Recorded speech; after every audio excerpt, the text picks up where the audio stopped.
A ver, los puños en el aire, por la defensa de nuestro río, nuestro Trayenco, nuestro territorio.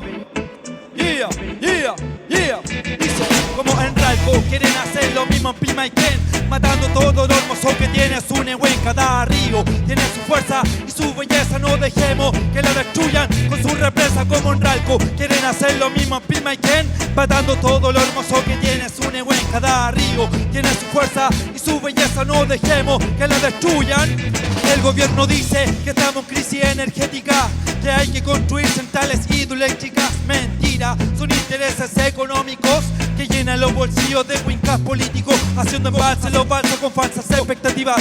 Desarrollo puro toyo inunda la tierra nativa, nuestra Mapu es pureza y no se manosea. Si quieren destruirla, mapuche la pelea.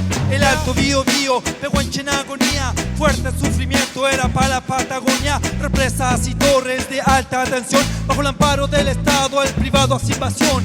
Peñunamo y no nos permitamos que sigan destruyendo el lugar donde habitamos. Seguir luchando es nuestra tarea contra Culbún, Endesa, CN Power, S.A. Yeah.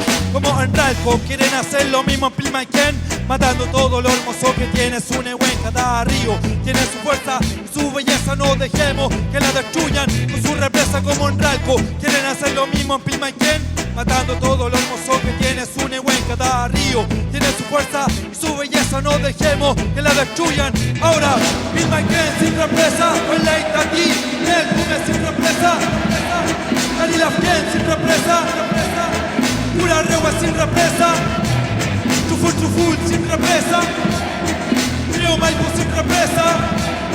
Nuestros ríos no se venden, fue el Leitatí, se luchan y se defienden, fue el Leitatí. Marichugo Peñilamien.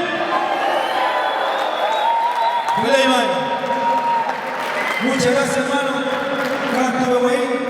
Gracias por el espacio, igual.